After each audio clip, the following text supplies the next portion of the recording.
didn't care about me coming in their house because they needed somebody. Yeah. They were grieving. Yeah. And so that's why I'm saying grief is universal. Mm-hmm. Wow. Listen, and you think, I know that there's so many things that ties together, and I can see that because death comes for us all. Right? 2, 1. Ha ha! Welcome to the Public Experience, guys. We have another great edition with you guys today. It's yours truly. And then we got Miss Brittany coming to guest host with us tonight. Yeah. And we have the honor and privilege of having Miss Shavaun Jones. Yes. One of the best, and we'll get into why she's one of the best, okay? How you doing today? I'm well. How are you guys? Good. Thank you. I want to thank you for taking the time to be with us today. I appreciate you guys for having Oh, me. come on now. So as you guys know, I like to start from the beginning. And I love your story. I know your story, but people are gonna have an honor to learn a little bit more about you today. So I'd like to start off. Represent your hood. What part of Cleveland are you from? So, I am originally from the Collinwood area. Come on now. Cleveland, South Collinwood. No. Listen. So, I forgot what Collinwood. What Collinwooders? What are they? St. Clair, yes. St. Clair. No. But I mean, what's their that area? what's their mascot? I forgot. Y'all. Railroad. Yeah. My bad. Please don't come for me, y'all. Right. No, don't come for me, y'all. I'm sorry. Don't come for me. I'm like, what? Yeah. He No. knew. Right. So let me ask you this. So growing up, was having a lending ear, was that always something that you always had, or? You know what? I think so. I didn't know that initially, but in hindsight, now I guess that's who I've always been because when I listen to people talk about me, like my spouse and all my friends, they always say like, when people come over, they just kind of gravitate to you, and they're always just talking to you and telling you all their issues and their problems, and you just kind of sit and listen to them. And so that's just kind of been who I've always been. Yeah. I don't know why I've always been like that. I never said like, I want to be a therapist when I grow up. It's just what I developed into, and I always say that's what God led me to do. That's good. I don't know. I imagine you like in a room full of stuffed animals and like it's animals. I don't know. That's what I be thinking and whatnot. So okay, let me ask you this. I'm sorry. So we got childhood, we got high school. Did you start cultivating in high school? Like okay, I want to go to college for this, or how did it? No. Oh, no. No. Not at all. What was the process with when? So how did you go? Because did you have jobs before this? You like, no, that's not it. This is not it. Trial and error. Yeah. I would say trial and error. Like, as a child, I would say like I was probably like very I was very shy. And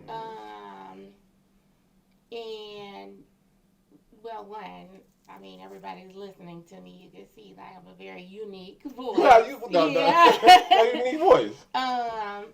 So like it's not that I don't want to talk to people, but like it's like initially like when people hear me talk, you know how kids are very crude. So that's the point of contention. So that's what I would get picked on for. So if you get picked on for something, that's gonna make you shy away and not open your mouth. So that was the thing that I got. Most of the time I got bullied for. And so then I would just be like, I'm not going to open up my mouth.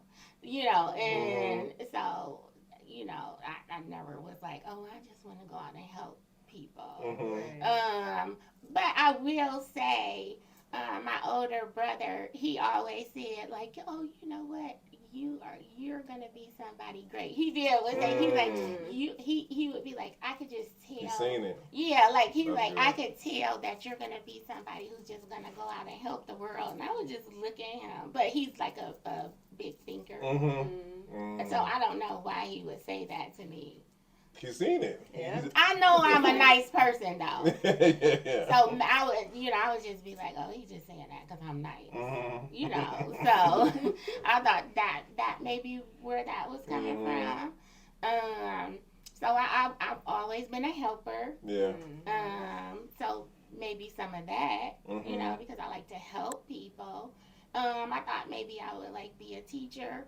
And honestly, I probably like most young kids, like I wanted to be like great. Like I wanted to be a star. Like I was trying to figure out like how can I get on TV? Like, you know, like when I became like a teenager, like my mom, she would buy me like all the teen magazines or whatever. So like I was just like fantasizing like how am I gonna get out of here? Like I gotta get like I'm trying to figure out how to get out of here. So when I did go to college, like my major was communications. And so like that was what I thought my avenue to getting like on TV. Yeah.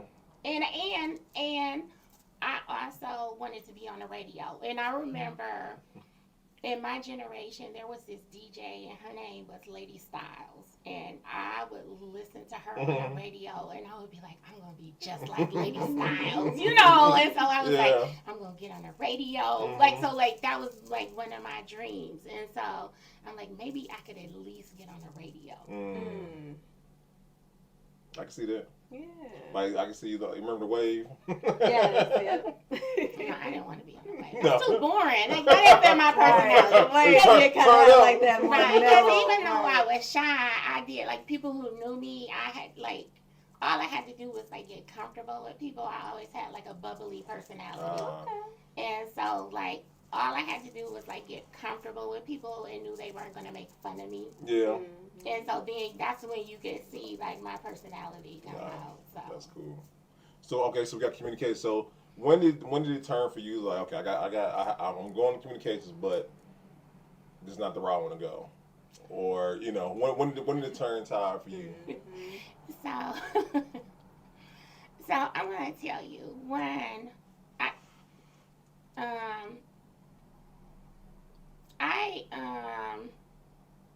I was a pretty good student in elementary school. Like I said, I grew up, for the most part, on St. Clair in the Collingwood neighborhood. I had didn't have like always the easiest childhood, so I'll say that. We did have some transition growing up. So we did move out to Oakwood Village for a little while when I grew up. So I went to Heskett Middle School for in the middle school part of my life. You know, so that was a bit much for me. You know, that was a big change. Adjustment. Yeah, like so, you know. And so for kids, like, that could do something for you, you know. And so I had some adjustment issues in middle school. So that's kind of when things start kind of getting a little crazy for me.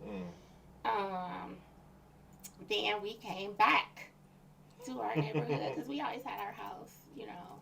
So we came back, you know. So then I had to readjust. In high school, get myself back together, and I'm saying that all to say, like, I wasn't at that point always the best student, you know, and so going into college, like, I wasn't that student that was like going to college to really go to school. Like, I was like, and I'm being honest. Yeah. And I always, when I tell my story, I was going to college to get away from home, to get away from Cleveland. And, you know, I wouldn't tell kids, like, go to college to get away from home. But that's my story. That's your story, That's your story. No, listen. Yeah. But now I know, like I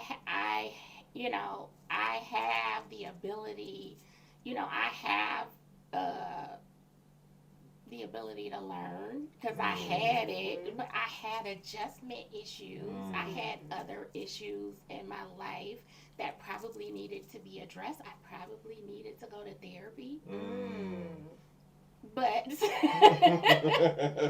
if your family doesn't know that, if your parents don't know and understand that because of those changes, like, you know what I'm saying?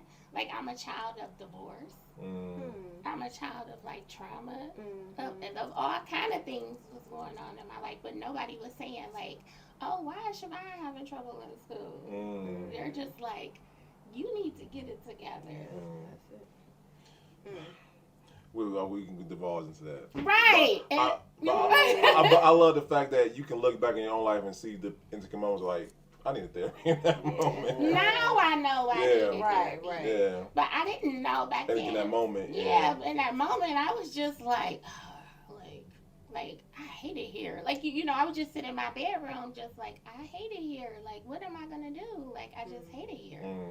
But for me, actually, like, for me, high school was fun because that's where my friends were at. That's where I could escape. Yeah. That's where everything cool and fun was at. But I should have been paying attention and learning. Looking back. Of course. If we knew what we knew now. Yeah, right. No, I got you. So, okay. So then, like I said, we get to college and then you get away from home. And you, like I said, you took on communications. Did you happen to walk in on a psychology class like, you know what, this might be it?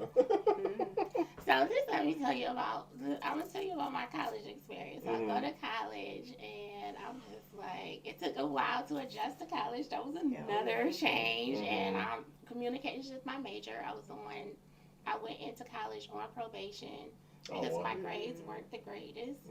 So I knew I was walking a thin line. Wow. And so,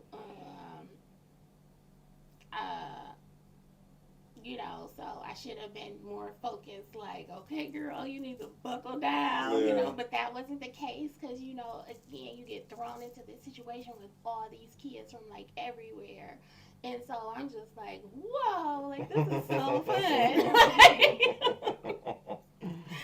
And so I was one of those kids who almost got thrown out of college. Wow. And so they're like, my maiden name is Miss Graves. So they're like, okay, Miss Graves, like, evidently, like, you don't need to be here, because my grades weren't where they needed to be, like those first couple of years.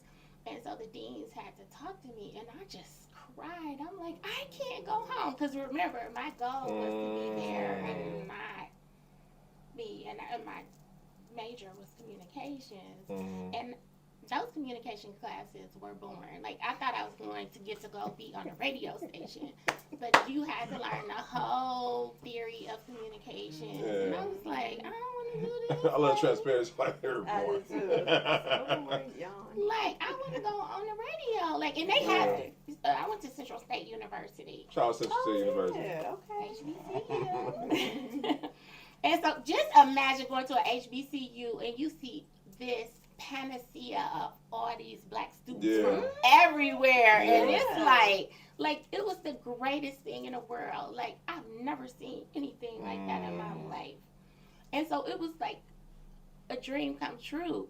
And so I was really struggling because I was taking advantage of that, but not taking advantage of the education. And so I got challenged, and I got sent. That was the first time. I might tear up. That was the first time I got sent to a counselor, to go talk to a counselor. So I was struggling educationally and emotionally. The deans did give me a break, and they said, you have to get yourself together or we're going to throw you out of here. And I was struggling, and I did get sent to go talk to a counselor, and they were talking to me like about what's the matter with me, and I opened up to them about what was going on with me at home. and why I didn't want to be at home. Mm. And that was the first time somebody told me you're not responsible for what's going on at home. I'm sorry, can I hit this one time? I'm sorry. That's good.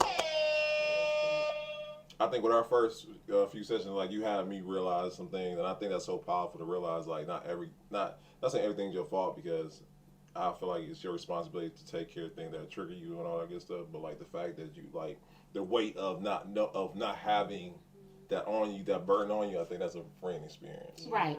No, so that's awesome right there. Right. And they told me that you might want to consider changing your major because they were listening to me talk. Yeah. And the classes that I actually were doing good in and excelling in were my humanities classes, things like social sciences, and my development classes. Those were the classes, and that's the counselor was like, you need to consider changing your major. Look at the classes that you're doing well in. Look at the classes that you're paying attention in the classes that are interesting to you. And so that's when I looked at it, and I was enjoying like my child development class, you know, things like that. My sociology classes, things like that. So they seen it. They seen the connection. Like, okay, you're doing well in these things. And so she was like, "That's what your major should be, not what you think you should be doing. Right. You need to be more realistic." About why you're here and what you're doing and what you're gravitating towards. And so that's when I changed my major. And that's when I started doing well. I was gonna say it was night and day. Wow. It was night and day. That's what's up. I mean, it was night. When I tell you it was night and day, like it instantly changed. And I joined and I started taking like more like social work classes, psychology classes. I started getting mentors. I joined the sociology club. I became the secretary for the sociology club. Like I just became overnight. Like I just became like this. I became the spokesperson for the sociology club. Like I just turned into a totally different person. I became like this person on campus who was just like it. My nickname was Squeak. Nobody knew my name was Shavaun at Central State. My nickname was Squeak, and it was just like people would just be like, Squeak, like, there she is. Like, and I was just like, and I was no longer afraid to just be who I am. Like, I didn't care about anybody, like, making fun of my voice. Yeah. We went down to the Million Man March, and our advisor for the sociology club asked some young ladies to go to be women who witnessed all the guys he took down there. And so we went down there, and so then when we got back, the Dayton Daily News wanted to interview somebody, and so he asked me to speak to the news.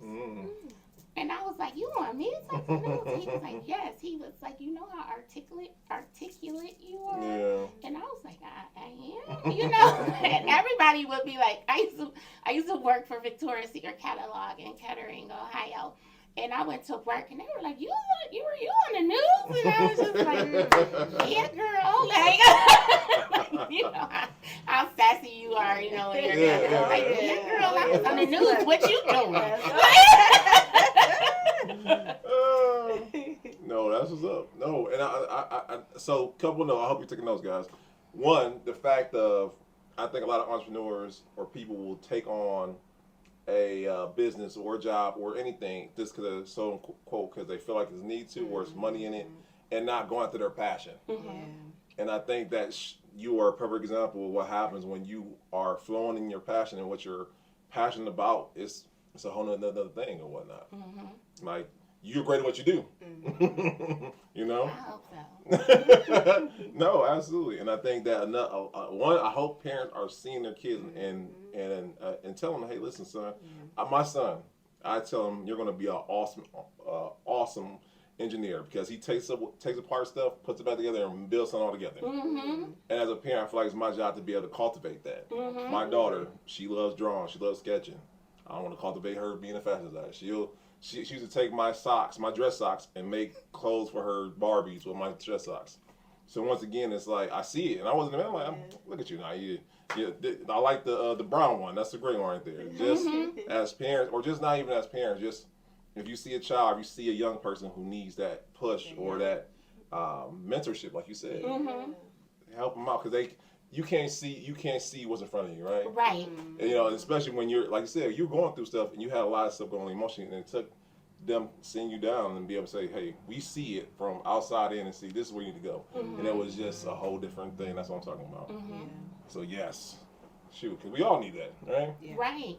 Yeah. Even me, like sometimes I can't, like I'm a therapist, but like I need like guidance, like you know, and like so I have people who shape and help and mentor me still. Yeah, that's good. No. Okay, so about that first shift coming out though, because like I'm pretty sure that the one thing to go to school for, but another to actually practice it. Like, what's that looking like for you? So, were you talking about once I first became a therapist? So, becoming a mental health counselor is a long journey. So, I don't know, like, if you ever watch, like, how doctors go through, like, residency programs. Yeah. So, it's almost like the same pattern. I graduated from Cleveland State's LPC program, their community agency clinical counseling program in 2009. Which that was a long journey because when I went back to go get my master's degree, which I'm so grateful for my family for.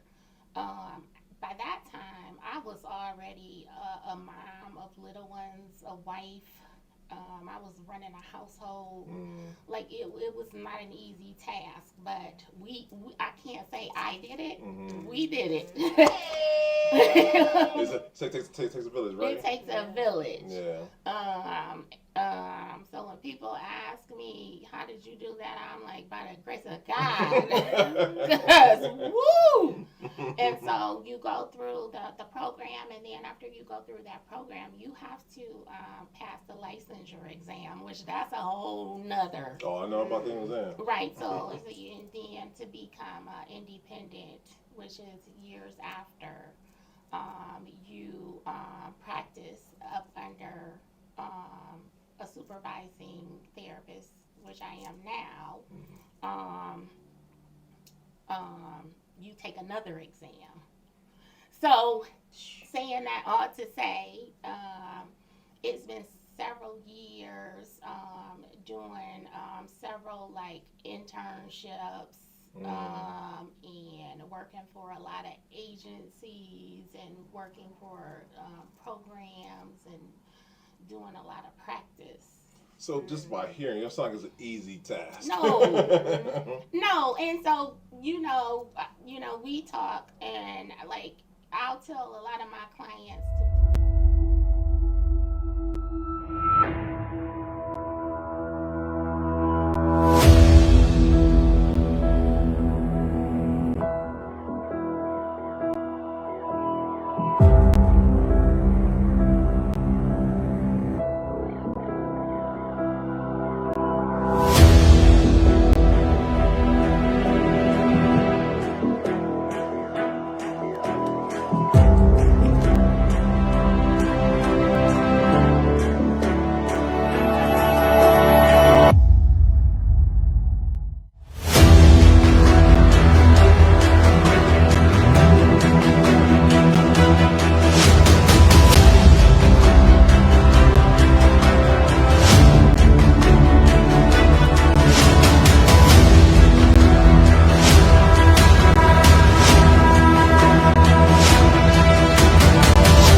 diagnosing themselves. I think I have, and I'll say like, We all guilty of it too. I thought I was gonna die.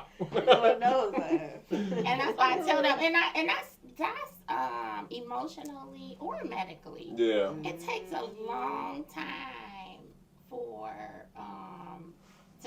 to figure out how to like treat somebody or to give somebody a diagnosis or figure out a diagnosis for somebody. Like it's not us just saying you got this. It takes a while to come up with something like that and working with somebody and trying to help them tween out some things and offering them like treatments for those things. And we're trained a long time because I graduated in 2009. And so it took a long time for me to get to this place where I'm a private practitioner. And so you don't just jump out the gate. Right. So let me ask this, because like, let's say there's a young man, a young lady watching right now. What would you say is the biggest thing they need to understand if they want to become, get there? Because like I said, one, of like I said, exams, it's internships, quite a bit of work and whatnot. One, what kept you motivated, and what advice would you give them if they want to pursue that? My advice would be is to, if this is the field that you want to be in and this is what you're passionate about, is to be focused, motivated, find yourself a good network, because that's what helped me. I graduated in 2009. I became independent and started working as a private practitioner in 2014. And that was because what helped me was the network. Okay. And you have to practice, and a network helped me start to build my practice. And it started small. Very small, and it took time to listen and to work with a network of people who helped me, put those pieces together. Yeah. To build those steps up, you don't just jump into it. Right. You don't Dr. Phil it one day. You know what? No, not at all. Because this is serious. Yeah. Serious work. Yeah. No, absolutely. So what motivates you during those times or whatnot? I know. Like I said, it was hard work. One, I love what I do. I love watching somebody on their healing journey. And I work with fabulous people. Like, when I tell you I work with a fabulous network, like, I wouldn't be doing what I'm doing today and the Lord. Oh, my goodness. Because I'm telling you, like, to have an idea that you can be working private practice, that's one thing. Yeah. But then for it to come into fruition, because that's a story within itself. Because one, how that all started was almost like a dream for me. I had got laid off from one of my positions, which I thought was like an awesome job. It was a really good job for somebody who is like raising their children. Like, everything was all in place. Everything was perfect. It was a really good job. I was doing really good work, using all my talents that I have, not just doing like counseling and working with families. Like, I'm doing groups, I'm doing camps. I'm working with children because I started as a children's therapist. And so I'm doing some really good things, and it was in really good proximity to my home and to my children. So the next thing I know, I get laid off from work. And I'm just like, I'm like, I'm sorry, I'm a Christian. So I'm like, okay, Jesus. It's okay. We say Jesus on here. Okay. We sure do. So I got laid off from work. And so I was devastated because I'm like, how does this happen? Yeah. But things happen for a reason because I think God is trying to move you. That's all. And one. That episode. I was trying to, I was having a struggle trying to pass my second test for my independent license, which I really needed because once you get your independent license, your grade and pay is significantly higher. Oh, nice. And so I needed to do that. And so it gave me time to focus in more on that. And I got a good severance package when I got laid off. So that was a good thing. And I had the message in my mind that I wanted to do some private practice. And I kept saying, not that I was going to be just not working at all, but I just wanted to do some private practice. And so I passed the test, because I had time to focus on that. And I built a LinkedIn page when LinkedIn first started. And so I built a LinkedIn page.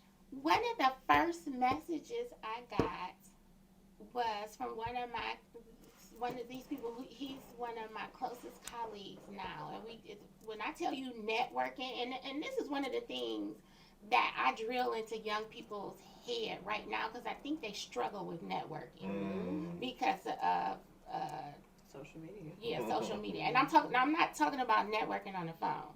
I'm talking about networking in person, talking to people. Like, you need to network. I'm sorry. It's a big difference. And so this was like a big leap of faith for me. So somebody reached out to me on LinkedIn and they were like, hey, I saw your profile on LinkedIn and I think you need to come to one of our meetings because you'd be really interested in what we're talking about, and I think you'd be a great addition to our group. And so it was the Professional Black Christian Therapist Network. Wow. And so I was afraid. So this was like back in like I said, this was like back in 2013, 14. So like I'm like, who is this person? I'm like, what am I supposed to do this? And I'm like, he's like, come to this meeting. I'm telling you to come to the meeting. So I'm afraid. Yeah. Like in social media, you like Craigslist type of ordeal. Yeah. So I reached out to my grandmother, who is skeptical about everything. My grandmother says no to everything. Am I lying? Right. And I asked my grandmother, what did she think? I told her the whole scenario. And my grandmother said, I want you to pray on it, and if you think that this is something that the Lord wants you to do, I want you to go and do it. Yeah. And I did it. I walked in that meeting. It was a group of black First of all, I saw a group of black therapists. I'm sorry. One time. And when I tell you, when I graduated, I haven't been working. Do you think I've been working with like sitting at the table? I probably that's one of the questions I was gonna ask. I was like, because I'll get into my story about how I found you. Because like I look for therapists. I said Shavaun, oh, she gotta be black. So I'm like, I'm gonna reach out to her. But like I said, I didn't know. Like I'm pretty sure it's far between when you find black therapists. And then you find a network other than I think, and not even just black ones, but Christian ones on top of that. Like you can find a network for whatever you're looking for. So that network, just me going to that meeting, long story short, I went to this meeting. I didn't have nothing. These blessed people asked me about myself, and I told them, I said, really, I don't have anything, but I'm interested in becoming what you guys have.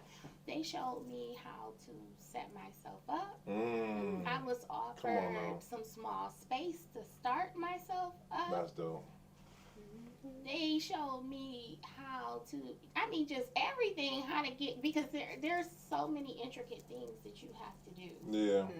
I am so grateful to my colleagues for what they've done for me. That's good. So that's what I'm saying about to the young people about networking. Yeah. You have to network, because if you don't, you can't just say, oh, I'm an entrepreneur. Oh, I'm doing this, I'm doing that. Yeah. Because there are tangible things that you have to do to be a business owner. Sorry. Right. There's contracts. There's people you have to talk to. There are regulations. Things you have to do. There are legal things you have to do. You know, and so you don't know that until you know it. Or you have a mentor to teach and show you, like I said, that network. Right. You know, and so these folks held my hand. Yeah, that's good. Just because they knew, and they let me know that we're out here, and we need to reach out to our people and let them know we're out here. Okay. So that's really how I got started. No, and that's good. Yeah, that is good. I love that. Like I said, like I tell people all the time, like you'll be surprised. Like what is it? It's a here in Cleveland we meet once a month, Black real estate agents or whatnot. And once again, we get together once a month and we, like I said, we talk. And you'll be surprised, like I said, you don't know what you don't know until someone tells you, right? I learned so much, like you said, from other people who have experienced different things, who have been in other parts of the city than I have. So no, listen, and I encourage anyone, whatever industry you're in, if you do hair, you do nails, whatever you do, there is a network. You just got to find it, or create it. Exactly, because the person that, some of the people who I work with and for now and collaborate with now, they're the creators of this network. You know what I'm saying? And so, like, you have to make a platform. Yeah. You know, so if we don't do it, who's gonna do it? And shout out to the podcast here in Cleveland. We just did what, Thursday? Yeah. We got together with a lot of podcasts in the city.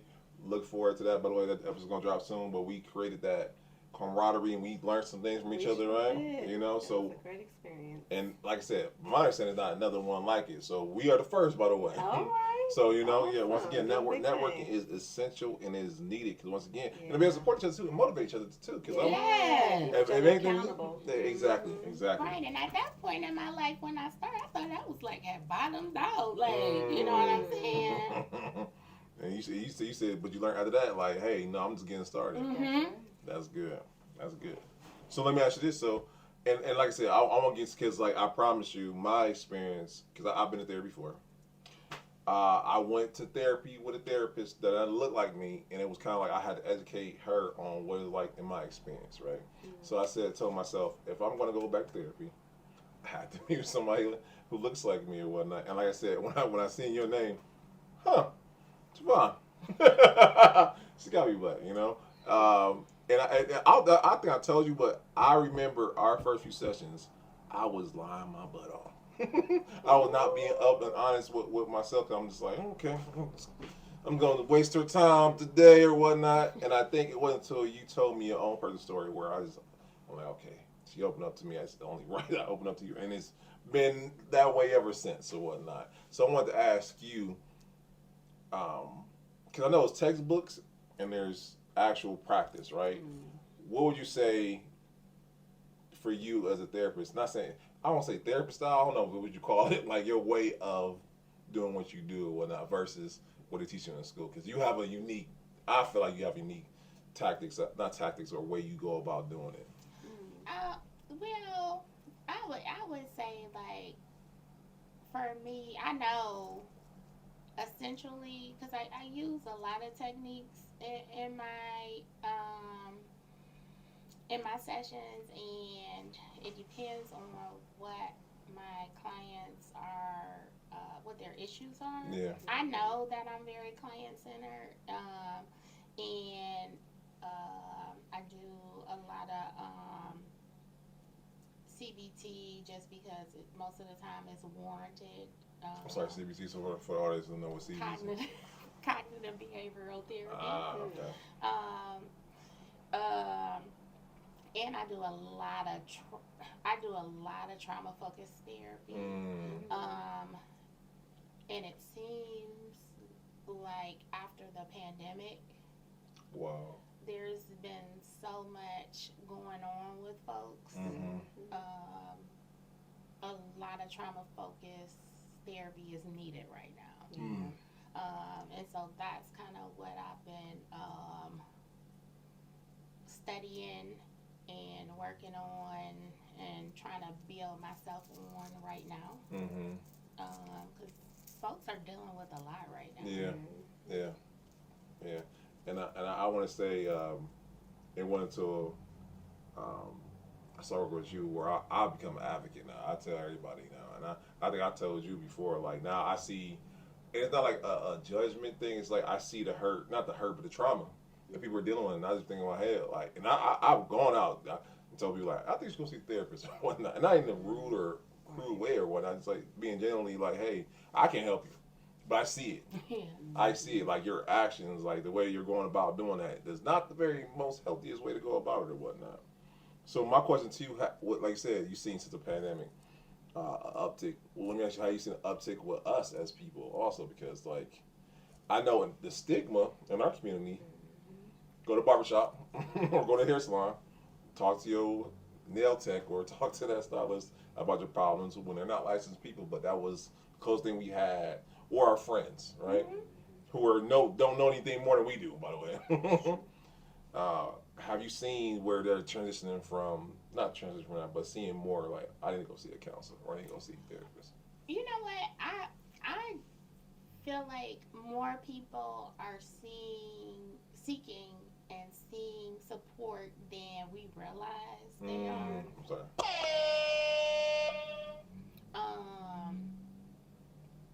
Now, I feel like more people need to seek, but I do think there are more people seeking support than we do realize. But again, that information belongs to them because it's private and it's confidential. Yeah. But I encourage everybody to seek help when you feel like it's needed. And like when people come to me, like I always say, I have this generic commercial that I put out that I keep in the back of my brain, and I tell people, like everybody, like, and that's what we don't realize is that feelings are normal. We're supposed to have them. And now this is what I will accredit to the younger generation.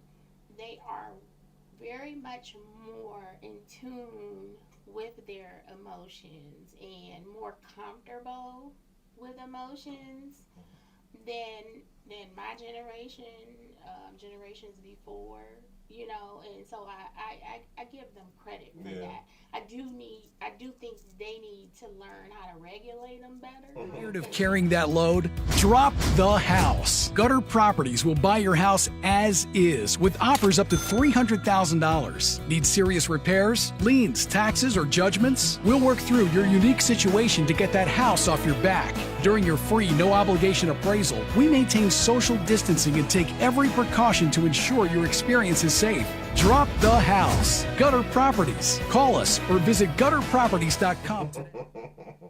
It's a fine line, right? Yeah, like you can't just sit in that all the time, though. You know, you see people walking around with their hoods. We're not doing that. Yeah, you sound function. That's right. Right. Yeah. You know.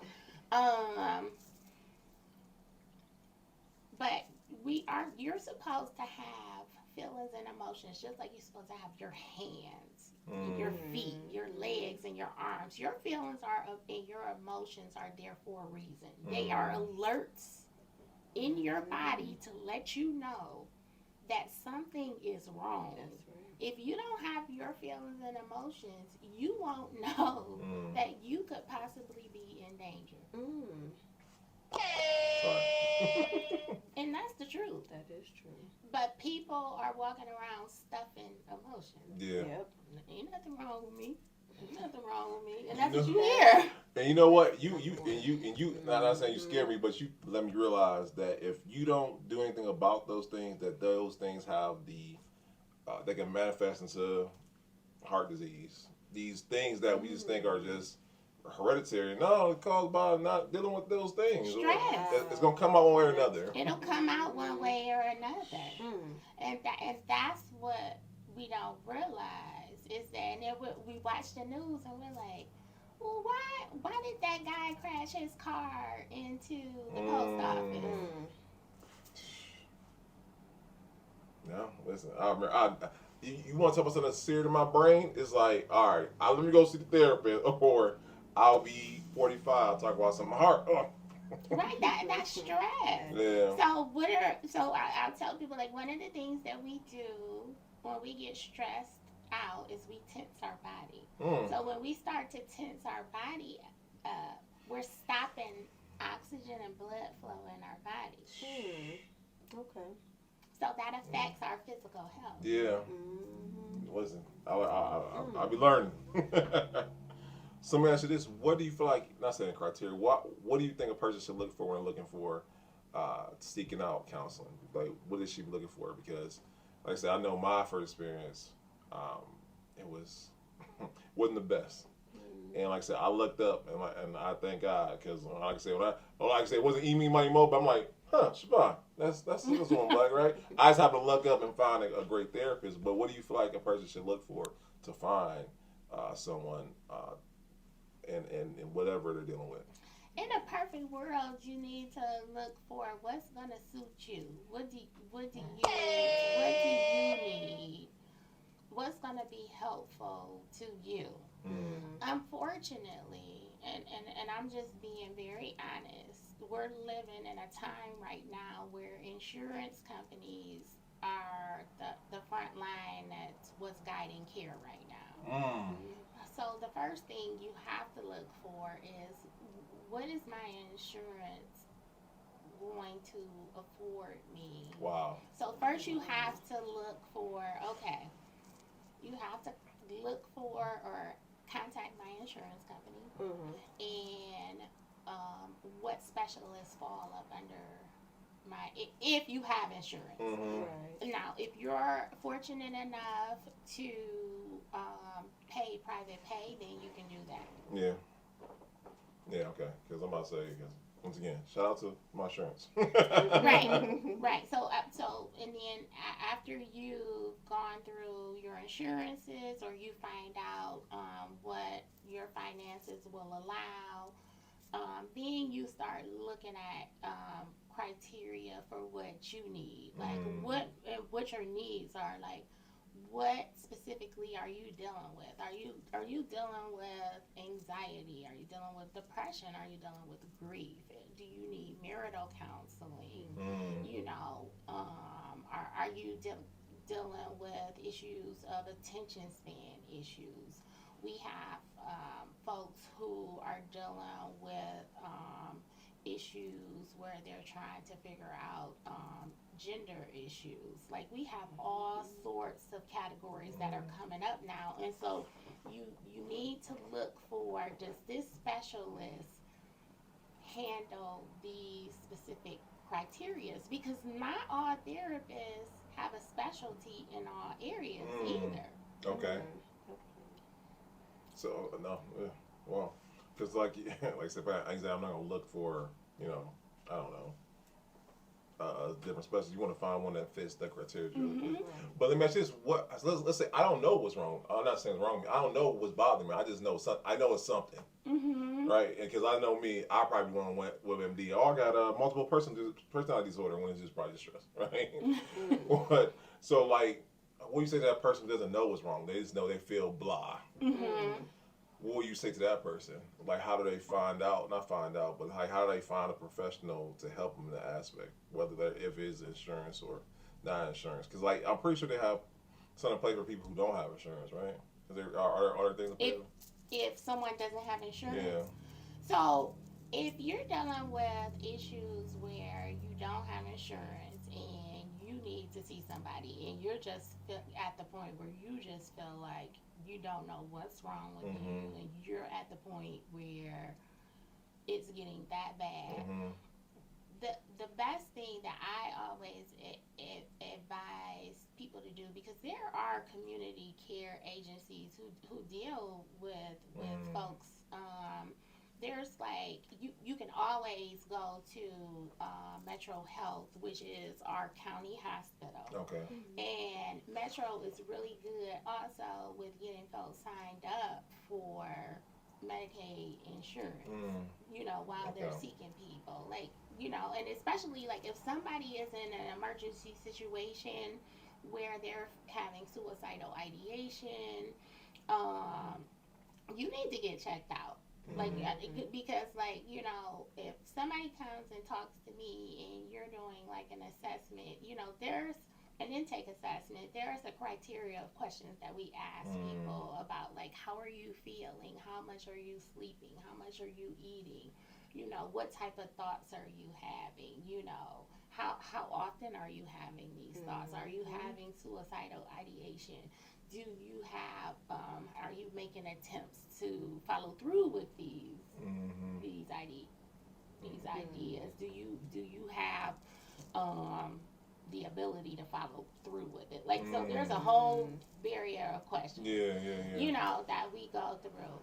And so, you know, and at some point you would advise somebody to go seek help at the hospital. And so, and if they don't have insurance, like I always tell people, like, go to Metro, because Metro can help you get signed up for insurance. There's also Care Alliance, which is Care Alliance also helps people. They have medical, where they can help people with medical services. Okay. So there's places in the community that folks can go. Yeah. So there's not saying no excuse, but it's like there's no reason why you can't seek out the help that you need if you do need it. Well, but people have to get to the right places where people can get in contact with somebody to guide them to those places. Yeah. So you gotta make it more visible, more visible, and more accessible to people too, because everybody doesn't have those resources or they don't reach out, you know. But we do need to make it accessible to those folks. But there's intake lines and there is I don't have my phone. There's now a mental health number for folks now. I think what is the mental health number? I think it's a 988. I'll get it from you later. I'll have the show notes, so if you guys want to reach it, we'll have it for you guys. Yeah, because I feel like that's because, you know, not saying, I feel like if you want it bad enough, you'll find a way for it, but some people, there's a mental health line directly, like, you know, for folks to call too if they're feeling like they're in crisis. Which is really great. It came out last year. That's and awesome. We were so grateful for that. So instead of just having them dial 911, I think it's 988. I'll get it for you guys to make sure that's the right number. Perfect. No. I think I've seen the billboard for that actually too. Oh, so I know we're in the age. Like I said, I feel like after the pandemic, like you said, I feel like it was an awakening in so many ways, and also was like we took a turn. People started struggling. Like even us as support people and therapists, like we were struggling. So that'll leave me the last question. What do you feel like the biggest misconception people have with counselors, therapists, and people in that field? Like, what's the thing people need to understand with that? Therapists see therapists too. That's good. Well, no, listen. I think that's a crazy concept to think about. Like, my doctor needs a doctor. Like no one think about those things, right? Yeah. No, because like I'm just thinking about, I'd be overwhelmed listening to my kids and they day, right? I can only imagine taking in all these things, all these Yeah, right. Like, yeah, no, I get that. Yeah, until there's a such thing as it's called vicarious trauma. Wow. You gotta break that down for the person watching the one now. What is that? What is that? Because they're like vicarious trauma. So it's almost exactly what you said. So we're sitting up, like, so you've seen me in my office before. Like, if I'm sitting in there and I'm listening to folks' issues back to back to back to back to back. You get to take a moment sometimes. Yeah. Yeah. And so those stories. So I'm taking all that in. So I have to sort that stuff out. And then, so just imagine you asked me my own history. So, and I didn't even go into detail about my own history. Oh, don't worry, we got another Hilla season episode for that. So, But so then I'm a human being just like everybody else. And then I'm listening to people's issues of trauma, or their issues of why they feel sad or depressed or anxious. So I'm taking all that in. Yeah. I don't say like I said. I just know me. Like my friends, they're like, I know I'm not to burn my problem. You're right. Because I'm not going to be empathetic. I'm going to tell you the real. Get rid of that person. All right, no, but I just can't. And like to me, that's a lot. That's a lot. So I can only imagine what you would take on. So God bless you. Definitely. And then another misconception that I would like to state also that people believe is that people go to therapy for a therapist to solve their problems. That's not what you're coming to therapy for. You know what? I feel like you be Jedi mind tricking me sometimes, cause like you be getting no, not in a bad way, cause like you'll repeat back to me, like you'll make I realize this when I'm talking to you. It's like you're giving it back to me to think about it, like for me to process it. And I'm like, dang, she just got me. I be looking for answers. I be waiting like, all right, she'll give me the answers. No, I have to find answers myself. Yeah. Exactly. Yeah, no. So yeah, so what therapy is exactly what you said. So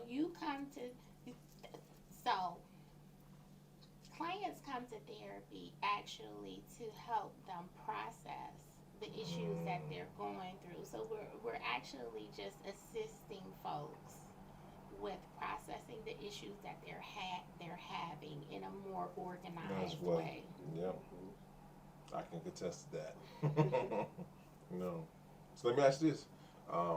So what does the future hold? Because we talk about the past, hold the present, talk about the future. What does the future hold for you?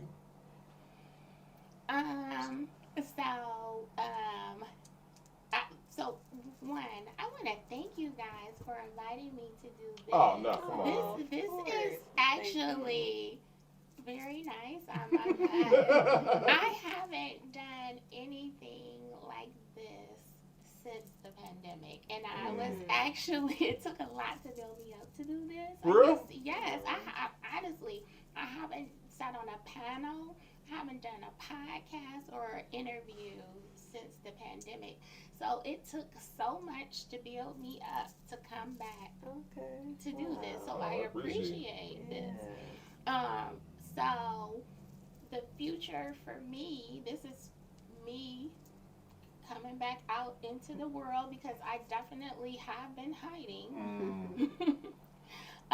So I do have another, somebody else has invited me to do another interview for them in the future. So I'm gonna stop hiding. Yeah, there we go. I will stop hiding myself. I hope to be doing more teaching, because right now my full-time job is I am a practice support liaison for Hope Behavioral Health, which I work for and do private practice at in Beechwood, Ohio, along with my small office where I do private practice at in Euclid, Ohio. So I'm just gonna keep working and growing, and I just hope to help foster and grow more folks who are interested in becoming private practice therapists. So we turn the family business. I know your daughter's over here. You turn the family business one day. Well, my daughter is actually growing and learning to.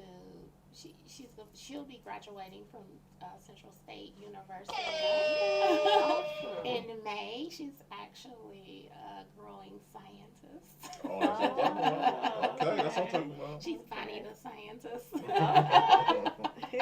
No, that's good. That's good. She's a chemistry major. Nice. So look forward to her to come. Yes, yeah, ma'am. definitely. Now, I want to give you your flowers once again. I invited you on our platform, one, because you have definitely helped me in my journey. And like I had to have you on and like just talk about, you know what I'm saying? Because like I know part of your story, but just knowing the intricacies of it all, like how you came to be, and I appreciate you coming on. Cause I didn't know this, by the way. I just thought, you know, you were natural. You know, you do so well. I'm like, okay. So thank you for coming on. Thank you. So, if you watch our podcast, you know we have staple questions that we ask everybody on the podcast. And one of the things, and you being born and raised in Cleveland, and shout out to you going to Central State and coming back to Cleveland and getting a chance to experience a different type of life.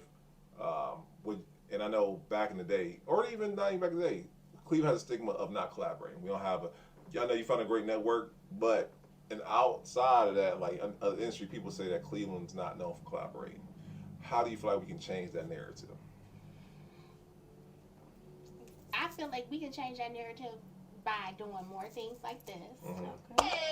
This, I think, is awesome and great. Like, being invited to this was, like, awesome.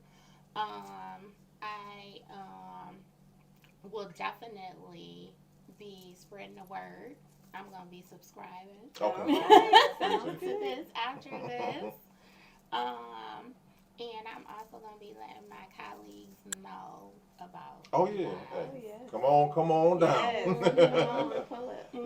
Because we at the Pull Up, we are big advocates for us, our people, seeking the professional counsel they need.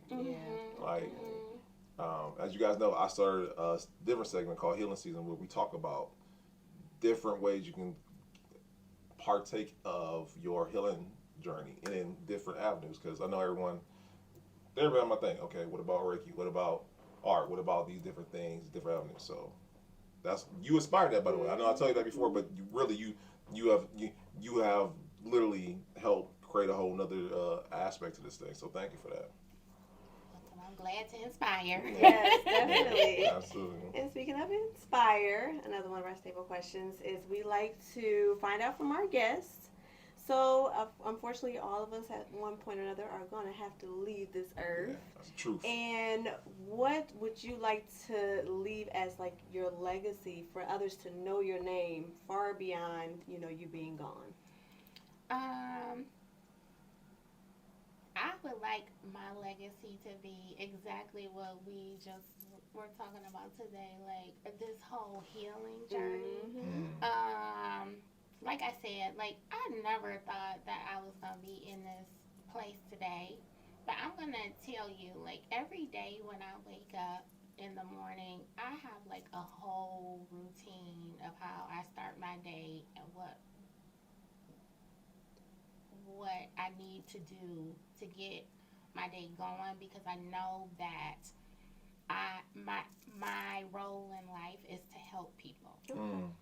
And so, you know, I really want my legacy to be is that I strive to let people know that being healthy is important. And just, you know, I in no way label myself as some kind of like healer or whatever, but I just want people to look at me and know that I believe that just being healthy is important. It is. You know, and I don't know what that's gonna look like. You know, maybe my kids in some way will spread the word and they'll say like, "Well, my mom, when my mom was living, you know, she was always, you know, saying you need to do this. You know, you need to get up and pray. You need to meditate. You need to eat healthy foods. You need to." You know, you need to drink water, you know, because that's what I do, you know, and they know, you know, I always would, you know, tell people, take care of yourself. Yes. Because Absolutely. I try to practice what I tell people to do. Yeah, that's good. And our minds, bodies, and our souls are all connected, and you need to take care of that. And so that's what I want people to think about when they see me. I try to be a happy person. And so that's what I want people to see. I want my clients to see that, so that when they walk out the office, they can embody that. Okay. That's good. That's fair. You know, that's a great legacy, by the way. Yeah, definitely. And so, of course, you have given us so much So many great gems. information, so much knowledge of your background, of what you do. So for someone who is watching the episode, which there will be plenty that are watching, what are 3 takeaways that you would like for them to be able to have pulled from this episode today?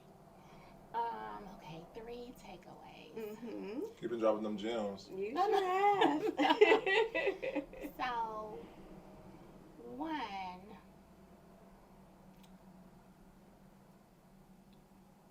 don't think that where you're starting is where you're gonna end up. That's good.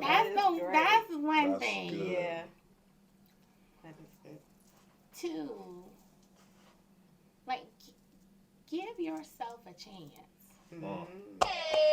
Seriously, like, it's easy to just kind of like give up because this world is so hard. Yeah. It really is. You know, and so, you know, we get all these hard knocks, and so, like, I mean, I'm human too, so, and sometimes I just be like, I'm just giving up.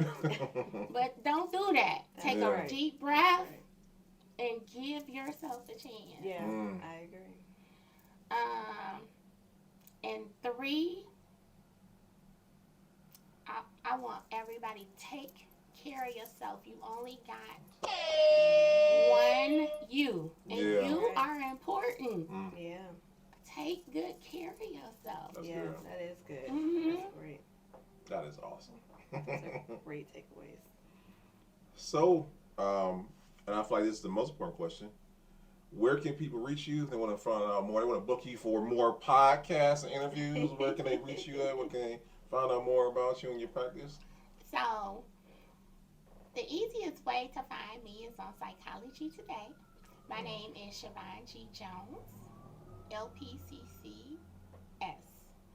I also can be found if you're looking for therapeutic services at Hope Behavioral Health in Beechwood, Ohio. And that's me. Yep. And by the way, for my lazy people, it will be in the show notes, so there's no excuse, okay? I want to really thank you. I know, you know what I'm saying, I talked to you and said something like, hey, we gotta get you on the podcast. And I meant that when I said that. And I'm glad, you know, we're able to get you on, like I said, hear your great story, because I know it's a great one. So I thank you for coming on and being on and telling your great story. No, thank you. You guys thank are great. you. Awesome. So as they say, we gotta pay some bills, guys. One thing I want to say, I want to thank you, the person watching, because once again, you guys are subscribing, you guys are watching, and it is just cranking up. Thank you. I can't thank you enough.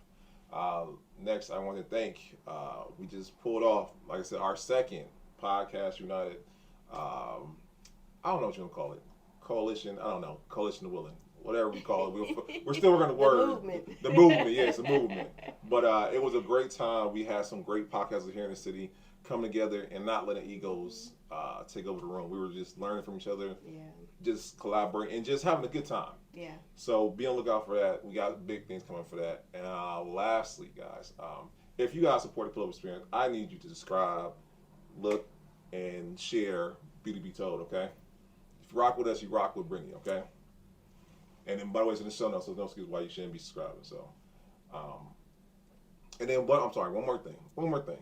Guys, 2024, podcast is the wave. You can't tell me otherwise. We want to show you how to start your podcast. We obviously have done the work. Shavaun is episode 168. That's 160 episodes we have done. And I'm telling you, it don't take a lot to make a podcast. Let me take it. It takes work, but to start your podcast, you don't need fancy equipment. You don't need all these things the gurus tell you to do. We can show you how to start a podcast for under $100 and get started today to be an authority in your field, to be able to create content for your platform, or if you just want to, once again, differentiate yourself from other people, create a podcast. And we have shown you, we have created an amazing course on that, and we also can do one-on-one consultation with you also. So listen, that will also be in the notes. In the show notes if you guys want to partake in that. And listen, let's do it. 2024, start your own podcast, all right? We want to thank you. We want to thank Shavaun Jones come on today. Thank Brittany for guest hosting. We want to thank you, the person watching, okay? This is episode 168. 168. Ooh. Yeah, we ain't stopping That's anyway. right. So we'll see you guys next time, okay? Peace.